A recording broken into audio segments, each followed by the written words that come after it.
안녕하세요. 독일어 신문을 거둔 남자 독신남입니다.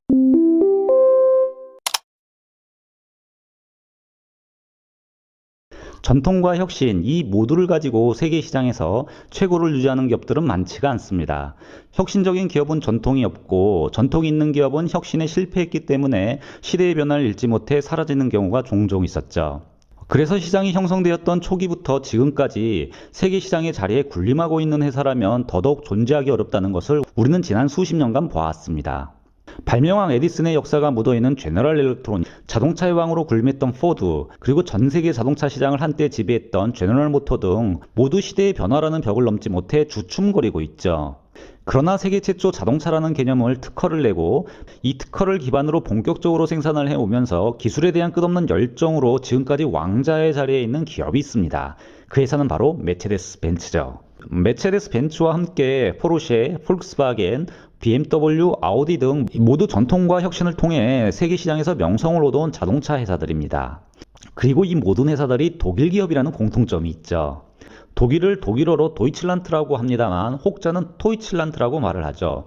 바로 테크닉의 T와 도이칠란트를 합성한 단어인데요. 그만큼 기술에 대한 자부심이 대단한 나라라는 뜻입니다. 그런데 내연기관 자동차 시대까지 이렇게 왕자의 자리에서 전통과 혁신을 모두 가지고 있는 전무후무한 기업들이 지금은 거센 도전을 받고 있어 100년 이상 독일의 상징이었던 독일의 자동차가 전기자동차 시대를 맞아 사라질 운명에 처해 있는 겁니다. 이는 단지 내연기관 자동차가 사라지는 것이 아닙니다. 독일인들에게는 그동안의 역사와 노동, 그리고 학문적인 연구 등 이 모든 것을 포함한 그 열정이 녹아있는 시간이 사라지고 있는 것이죠. 독일 유력 주간지 디자이트지에 올라온 에세이 하나를 보면 독일인들이 가지는 자동차에 대한 애착이 그대로 나옵니다.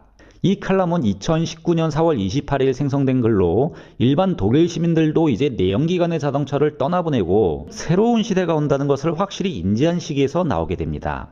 바로 독일이 전기자동차 전환을 앞두고 대규모 정리해고 생산 라인 재조정 등 자동차 시장의 체질 개선이라는 숙제를 떠안으면서 자동차란 독일인들에게 무엇인가를 말해주는 에세이가 나온 거죠. 컬럼은 글 서두에서 독일의 자동차는 독일 시민들에게 축구와 같다고 말을 합니다. 그리고 그 무엇도 이제까지 그 인기를 뺏어갈 수 없었다고 설명을 하고 있죠. 배기가스 조작 사건이 있었고 경제 위기 등의 여러 부침이 있었지만 독일 자동차에 대한 인기는 계속되었고 독일 운전자들은 계속해서 독일 자동차를 운전해왔다고 밝히고 있습니다. 신문은 독일은 시인과 철학의 나라일 뿐만 아니라 운전자의 나라이며 그 어느 나라도 독일만큼 자동차를 국가의 정체성으로 가지고 있는 나라가 없다고 밝힙니다. 그리고 자동차 산업은 바로 그 독일 자체라고 설명을 하고 있죠. 이에 따라 누군가 독일 자동차를 공격을 한다면 독일인들은 자신이 공격을 받고 있다 생각을 하고 있다고 주장을 하고 있습니다. 그리고 전기자동차 시대같이 변화하는 시대에서는 내연기관 자동차의 미래나 전기자동차의 미래를 얘기하는 것이 아니라 독일인의 삶의 형태가 변하는 것에 관한 얘기를 하고 있는 것이라고 칼럼은 밝히고 있습니다. 이들에게 자동차란 그냥 단순히 먹고 사는 산업이 아니죠. 자동차는 독일인들에게 문화이고 삶이라는 것을 알 수 있게 해주는 칼럼입니다. 그리고 이 긴 시간을 함께 해온 내연기관의 자동차를 독일인들은 이제 떠나보내야 하는 시기가 점점 더 다가오고 있습니다. 1885년 독일 마나임이라는 지역에서 칼 벤츠라는 사람이 세계 최초로 휘발유 엔진 자동차인 3륜차를 만듭니다. 독일인들은 모터가 달린 차라고 이를 불렀고요. 그리고 벤츠는 1886년 세계 최초 특허를 출원해 팔기 시작하면서 특허차라고 이를 명했습니다. 이것이 현대산업 역사 최초의 자동차가 됩니다. 특허 번호는 바로 역사적인 번호 37435였죠. 바로 이 특허차가 130년 동안 세계 시장을 선도할 자동차 회사의 탄생을 알리게 합니다. 그리고 같은 시기 독일 슈투트가르트 지역에서 코플리 다임러와 빌레름 마이바흐가 사륜차 역마차에 휘발유 엔진을 장착하게 되죠. 벤츠는 자동차를 만드는 데 성공했지만 당시 장거리 주행의 한계를 뛰어넘어야 하는 과제도 풀어야 했습니다. 지금의 전기자동차가 갖는 고민을 그 당시에도 했던 거죠. 그리고 벤츠는 끝없는 도전과 혁신을 통해 이제 막 태어난 자동차 시대의 문제점을 보완해 갑니다. 그 결과 2년 후 1888년 8월 그의 아내 베르타 벤츠가 벤츠 자동차의 특허 모토차 타입 3를 타고 마나임에서 그녀의 어머니 집이 있는 포츠아인 180km까지 왕복 주행에 성공을 하며 자동차 시장이 새로운 국면에 진입했다는 것을 알립니다. 이 회사는 훗날 다임러와 마이어바크가 같이 만든 DMG와 함께 합병을 하면서 다임러 주식회사 아래 메체데스 벤츠라는 유한회사 형태로 독일의 역사를 만들어가게 됩니다. 그 후 메체데스 벤츠는 1978년 세계 최초 브레이크 잠금 방지 시스템 ARS, 1980년 업계 최초 에어백을 장착했고 1995년 전자식 주행 안정 프로그램 ESP, 1996년 브레이크 어시스트 시스템 BAS 등 혁신에 혁신을 더하는 역사를 써내려갑니다. 독일 자동차 역사에 길이 남는 사진이 한 장 있습니다. 자비로운 눈으로 자동차를 바라보며 두 손자에게 자동차에 관한 얘기를 하는 한 할아버지의 모습이죠. 이 사진 한 장은 독일의 모든 자동차 엔지니어들의 가슴을 뛰게 하는 사진입니다. 바로 독일 엔지니어의 전설이 담긴 사진이고 왜 독일이 자동차 시장에서 강자로 군림했는가 보여주는 사진이죠. 그리고 세계 최고의 엔지니어와 세계 최고의 자동차 역사를 말해주는 사진이기도 하며 제조업 국가에서 위대한 기업가란 무엇인가 세상에 이 질문을 던지면서 기업의 오너도 기술에 대한 열정이 있어야 한다는 당위성을 보여주는 사진이기도 합니다. 이 사진에는 벤츠사와 결이 다른 또 다른 독일의 자동차의 역사가 담겨 있죠. 바로 폴크스바겐과 포르쉐의 역사이며 그 시작점인 페르난트 포르쉐와 그의 손자들이 함께 있는 사진이죠. 놀랍게도 이 두 손자 중 한 명 오른쪽에 있는 아이는 폴크스바겐을 자동차의 제국으로 만든 외손자 페르난드 피에이시고 그리고 왼쪽에 있는 손자는 평범한 삶을 살아간 페르난드 알렉산더 포르쉐입니다. 여기서 자세히 다루어야 하는 인물이 바로 할아버지인 페르난드 포르쉐와 오른쪽 페르난드 피에이시죠. 이 두 회사와 이 가문을 설명하려면 포르쉐 쪽과 폴크스바겐 그룹을 지켜온 가정을 설명해야 해서 상당히 복잡한데요. 제가 짧게 설명을 해보면 페르난트 포르쉐는 폴크스바겐 포르쉐를 만든 장본인입니다. 그리고 그는 페리라 불리는 아들 한 명, 그리고 루이제라는 딸 한 명이 있었죠. 루이제는 회사의 변호사였던 안톤 피에히와 결혼을 했고 이쪽이 훗날 폴크스바겐을 그리고 페리 포르쉐는 아버지의 뒤를 이어 포르쉐를 경영하게 되며 포르쉐라는 기업을 세계 최고의 스포츠카 대명사로 만듭니다. 2차 세계대전이 발발하자 독일 기업들에게도 당연히 폭풍의 시기가 다가왔고요. 그리고 그 순간 포르쉐 박사의 딸 루이제 피헤이의 역할이 아주 남달랐죠. 포르쉐 박사는 히틀러와 친분이 있었고 이에 따라 아버지와 남편이 프랑스로부터 감금을 당하는 동안 회사를 홀로 지키며 포르쉐 사업을 이어나가게 됩니다. 그리고 그녀에게 4명의 자식 중 하나가 바로 사진 오른쪽에 있는 페르난드 피헤이입니다. 그 오스트리아 경영권은 루이제 피헤이가 독일 쪽은 페리 포르쉐가 이끌며 회사를 경영하게 되는데요. 이 두 가정은 나중에 경영권 싸움을 치열하게 하게 되죠.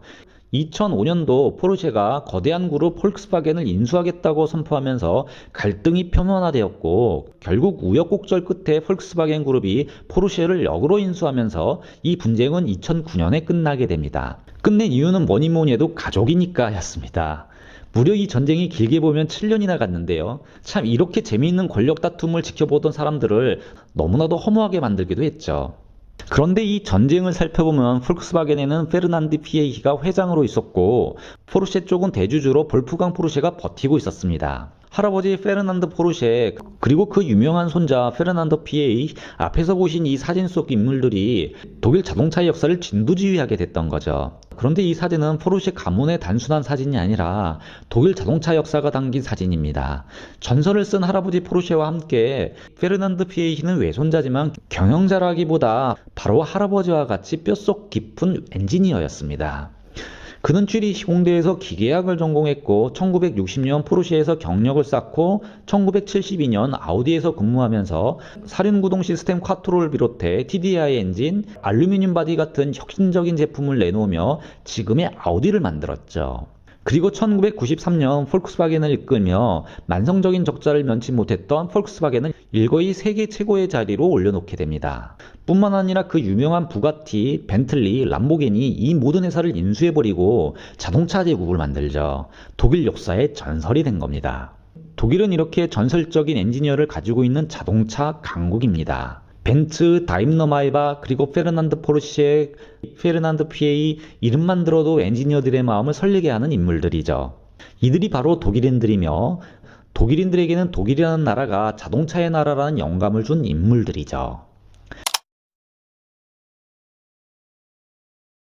벤츠나 포르쉐 말고도 자동차에 영감을 주는 자동차 회사가 또 있습니다. 정말 독일이기에 존재할 수 있는 자동차 회사. 자동차를 사랑하는 환경이기에 시장에 등장할 수 있는 회사입니다. 아주 특이한 회사죠. 독일 바펜하우젠이라고 한국 사람이면 정말 아무도 모르는 곳이 있습니다. 그곳에 가서 이 회사를 보면 그냥 조금 큰 자동차 정비소로 보이는 곳입니다. 회사 상호는 루프라고 하죠. 자동차를 정말 좋아하는 분이시라면 아실 듯도 한데, 하지만 그렇다고 자동차 애호가들이 모두 이 회사를 아는 것은 아닙니다. 그런데 수많은 제조업체 사장님들이 이 작은 회사를 가서 둘러보게 되면 아마 가서 기절을 하시죠. 바로 독일의 8번째 완성차 업체 루프이기 때문입니다. 이 업체는 연간 미국 등 최대 500대밖에 만들지 않습니다. 보기에는 포르쉐를 투닝하는 업체로 보입니다. 왜냐하면 포르쉐를 베이스로 해 내부를 개조하는 업체이죠. 바디는 일단 포르쉐입니다. 그러니까 겉에서 보면 그냥 포르쉐 자동차 한 대가 그냥 다니는 거죠. 그러나 루프는 모터를 자체 개발해 장착하고 있고 엠블렘도 포르쉐가 아니라 루프로 달고 나오죠. 그리고 자동차 안 내용물이 포르쉐 부품이 아닌 루프의 작품으로 꽉 차 있습니다. 무엇보다 이 자동차는 완전 기계식이라는 특징이 있죠. 즉 전자식 안정주행 프로그램 등 소프트웨어의 도움을 전혀 받지 않고 운전자는 오로지 기계식 자동차를 운전해야 합니다. 페라리, 람보기니 등 소프트웨어가 장착이 되고 이를 통해 제어가 되기 때문에 자동차에 이렇게 전자장비가 많이 들어갈수록 각 자동차의 특징이 사라진다는 느낌이 있는데, 루프는 이런 방향과 정반대로 가고 있는 회사입니다. 그러니까 내가 운전을 잘해 이렇게 좀 자랑하시는 분들도 이 차를 타고 급커브를 한번 돌아보시면은 이게 정말 자동차구나 느끼실 수가 있죠. 루프는 정말 운전을 좋아하는 사람들이 몰아야 하는 자동차입니다. 독일의 유력 일간지 프랑크푸르트 알게마이네 짜이퉁은 자동차 산업은 이렇게 독일에게 중요하다라는 제목의 기사를 2019년 2월 2일 썼던 적이 있었습니다. 독일인은 누구라도 다른 나라 여행을 가 택시를 타면 늘상 그렇듯 택시 운전사는 어디서 왔는지 묻고 독일인이라 대답을 하면 운전사와 시작되는 얘기는 늘 자동차라고 기사는 설명을 하고 있습니다. 당연 현지에 있는 많은 택시 운전사들도 독일 자동차를 타기도 한다고 말을 하고 있죠. 그리고 이런 경험은 어느 지역에 살던 모든 독일인들이 경험하는 것이라고 주장을 합니다. 독일은 2009년 금융위기부터 2017년까지 자동차 수출액이 1230억 유로에서 2350억 유로로 2배 증가했습니다. 그리고 트럼프 대통령의 무역전쟁이 시작되면서부터 50억 유로 정도 수출액이 감소하죠. 세계에서 가장 사랑받는 자동차는 독일 자동차였습니다. 아니, 내연기관 자동차만 따진다면 아직까지도 여전히 그렇죠. 문제는 이렇게 사랑받는 자동차가 문제라는 겁니다. 중국 시장 성장의 의존도, 미국 국가의 무역전쟁, 이렇게 거대하게 성장을 해왔기 때문에 너무 많은 변수에 노출되어 있습니다. 여기에 전기자동차 전환이라는 어젠다 때문에 독일 자동차는 수많은 경쟁자들과 싸워야 하고, 이런 잠재적인 경쟁자들은 지금 세계 곳곳에서 나타나고 있죠. 신문은 자동차 산업이 흔들린다는 것이 독일에게 무엇을 의미하는가 밝히고 있습니다. 독일은 자동차 산업으로부터 직간접적으로 영향을 받는 일자리가 200만 개 이상이라고 말하고 있습니다. 자동차는 독일에게 엄청난 부를 안겨준 산업이기에 자동차 분야에서 일하는 사람만 무려 88만 명으로 전체 노동자의 상당수를 차지하고 있죠. 여기에 자동차 관련 업체까지 고려하면 200만 이상으로 늘어나는 겁니다. 신문은 독일에서 일하는 사람들이 4,400만으로 이 중 4% 정도가 자동차 산업의 영향권 아래 놓여 있다고 서술하고 있습니다. 그리고 국내 총 생산에서 자동차가 차지하는 비중은 2005년 3.4%에서 2015년 4.5%로 증가해 왔다고 말을 합니다. 독일 경제가 자동차 산업에 의존적으로 변해왔고, 또한 독일 자동차 산업은 중국 등에 의존적으로 변해가고 있죠. 그리고 전기자동차 시대로 넘어가면서 독일 자동차 산업은 이제 2035년까지 아마도 11만 4천 개의 일자리 규모라는 비용을 지불해야 할지도 모른다고 노동시장 직업연구연구소의 자료를 통해 밝히고 있습니다. 그러나 이보다 더 과한 통계도 있습니다.